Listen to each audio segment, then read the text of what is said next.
আসসালামু আলাইকুম। কাছে দূরে যে যেখান থেকে আমার আজকের এই ভিডিওটি দেখছেন সবাইকে জানাচ্ছি অসংখ্য ধন্যবাদ এবং অফুরন্ত ভালোবাসা এবং শ্রদ্ধা। সেই সাথে আজকে আমি আপনাদেরকে গত এপিসোডের কিছুটা অংশ এই ভিডিওর প্রথমেই দিয়ে দিলাম। যারা ওই ভিডিওটা মিস্টেক করেছেন আশা করি এই ভিডিওর প্রথমেই ঈদের সকালবেলার ব্লগটা আপনারা ধারণা নিতে পারবেন।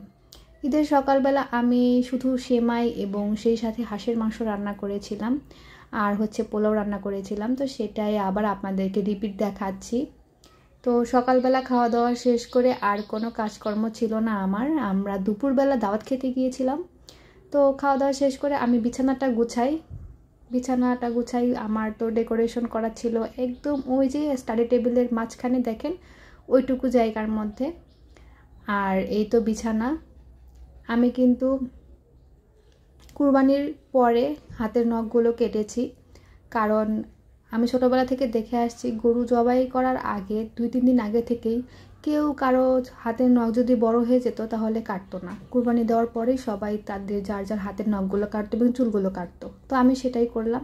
বউ আর কি, উনি কেক তৈরি করে, সুমিস কেক পেজের।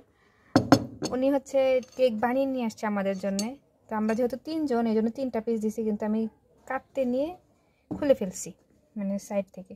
তো এইটা খাবো, খায় টেস্ট করে দেখবো যে কেমন আসলে। আপনার ভাইয়াকেও দেবো, ও জানে না এখনও, ও বাইরে গেছে। তো আমি একটু খাই, খাওয়ার পরে দেখি টেস্টটা কেমন। এর আগেও খাইছি, উনি এক সময় এক একটা ফ্লেভার দিয়ে তৈরি করে, তো আজকে একটু খাইয়ে দেখি কেমন লাগে। বিসমিল্লাহ। আজকে যেহেতু ঈদের দিন, কালকে কিন্তু চাঁদ রাত ছিল, চাঁদ রাত্রে কিন্তু আমরা কেক অলরেডি কেটেই ফেলেছি ঈদ মুবারক লেখা দিয়ে, সেটা কিন্তু আপনারা জানেন। আর আমাদের ওই ফ্যামিলিতে, চাচা শ্বশুরের ফ্যামিলিতে, ওরাও কেক খেয়েছে। আজকে এটা আমাদেরকে দিল, মা খেয়ে দেখি কেমন। বিসমিল্লাহ।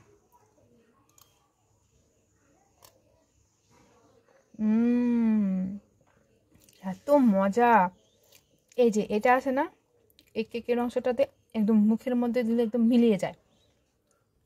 আমরা যে রেডিমেড যেটা কিনি আর কি, মানে দোকানে তো বানিয়েই দেয়, যেটা মানে শো করে রাখে, সেগুলো তো আমরা কিনে নিয়ে আসি।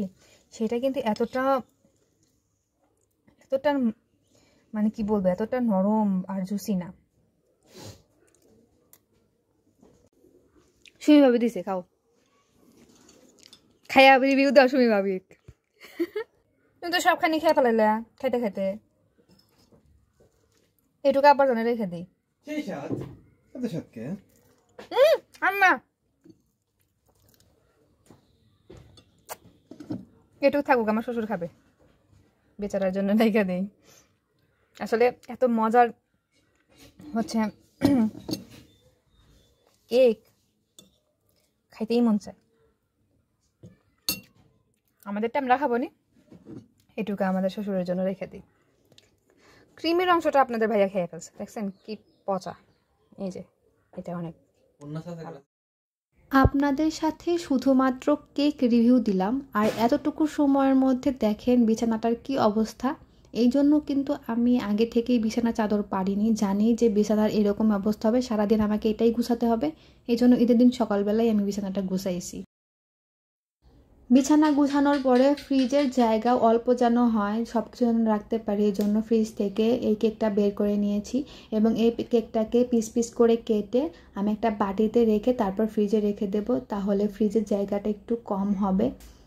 আর ঈদ মোবারকের অংশটা কিন্তু আমি প্রথমেই কাটিনি, কারণ খুবই মায়া লাগছিল, কিন্তু এখন কেটে নিতে হচ্ছে। আর সেই সাথে কেকের ফুলের অংশ খেতে আমার খুবই ভালো লাগে, ক্রিম দিয়ে যে ফুলটা তৈরি করে, আর খেতেও খুব ভালো লাগে।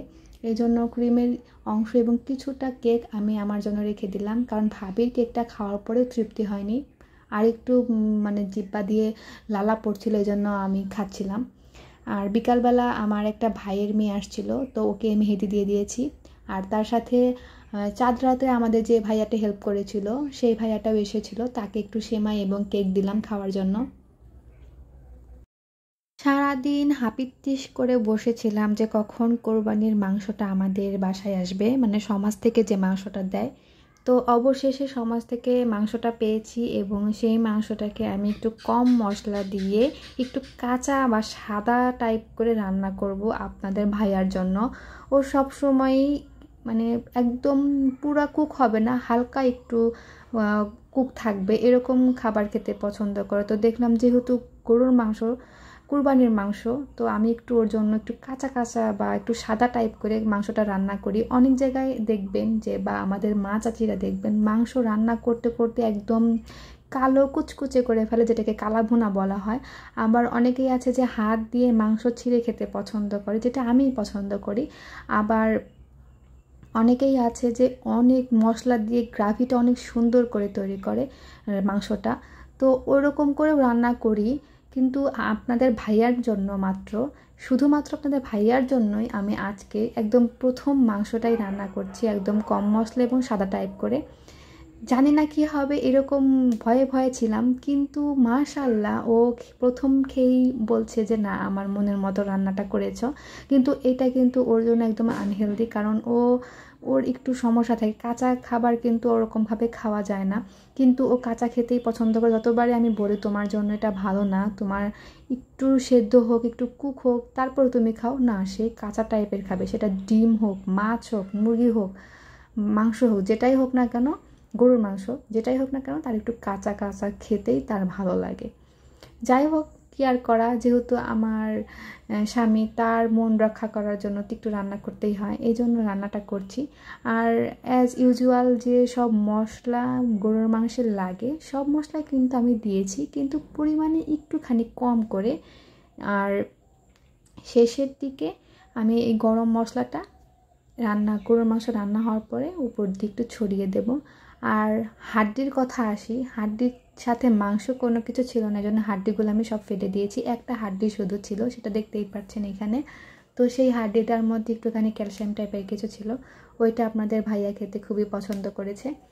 আর এই মাংস থেকে যে তেলটা উঠে আসে, চর্বি, তো ওইটা আমরা ছোটোবেলায় দেখেছি অনেক মা চাচিরাই ওই তেলটাকে তুলে রাখতো এবং চাউলের চাপড়ি বা ময়দার চাপড়ি যেটাই হোক না কেন, সেই চাপড়ির মধ্যে দিয়ে ভেজে খেতে খুবই মজা লাগতো গরম গরম। তো আমি আমার জন্য কিছু পরিমাণ ওই তেলটাকে তুলে রেখেছি, যাতে আমি সারা বছর খেতে পারি, শুধুমাত্র আমার জন্য। আমার বাড়ির কেউ এই চর্বি খায় না, মানে আমার শ্বশুর বাড়ির কেউ এই চর্বিটা খায় না, শুধুমাত্র আমার জন্যই তুলে রেখেছি। অনেকখানি হয়েছে, যেটুকু দিয়ে আমি নর্মাল ফ্রিজে রেখে সারা বছর খেতে পারবো। তো এই ছিল আমার আজকের ভ্লগ ভিডিও। আশা করি তোমাদের কাছে ভালো লেগেছে। অতটাও ভালোভাবে আমি প্রেজেন্টেশন করতে পারি না, ভিডিও কোয়ালিটি ভালো থাকে কিন্তু আমার কথার ধরন, স্টাইল কোনো কিছু ভালো থাকে না। তারপরেও যতটুকু তোমরা আমাকে ভালোবাসা দাও, ততটুকুতেই আমি অনেকটাই সন্তুষ্ট। আমি চেষ্টা করব আমার ভিডিও কোয়ালিটি ভালো এবং আমার গল্পেরগুলো ভালো করতে। যদিও করতে পারি না, কাজের চাপে করতে পারি না, অনেক চিন্তা ভাবনা করে ভয়েস দিতে হয়, কিন্তু রিয়ালিটি যেটা আমি সেটাই তোমাদের সাথে প্রেজেন্ট করি, মুখে মধু রাখি না কোনো সময়ই। অনেকেই বলতে পারে যে হয়তো বা এগুলা ফেক, আসলে এগুলো সবই সত্যি। আমরা যারা ব্লগিং করি, আমরা সবাই চেষ্টা করি সত্য কথাটাই বলতে।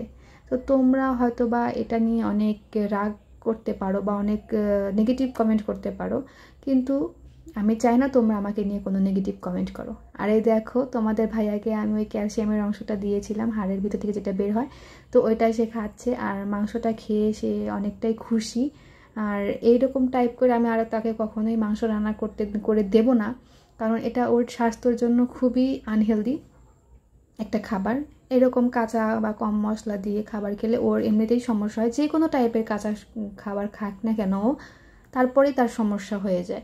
কিন্তু তারপরেও আমি যেহেতু আমার স্বামী, তাকে তো একটু রান্না করে দিতেই হয়, দেওয়া লাগে, এই জন্যই দিয়েছিলাম। আর এই দেখো, আমি একটু টক দইয়ের মধ্যে অর্ধেক পরিমাণ হয়েছে টক দই কাপের মধ্যে, ওইটুকু পরিমাণ টক দইয়ের কাপের মধ্যে আমি রেখে নর্মাল ফ্রিজে রেখে দেবো। তাহলে সবাই ভালো থাকো। আজকের ভিডিওটা এই পর্যন্ত শেষ করছি, দেখাবো অন্য কোনো এপিসোডে। আল্লাহ হাফেজ।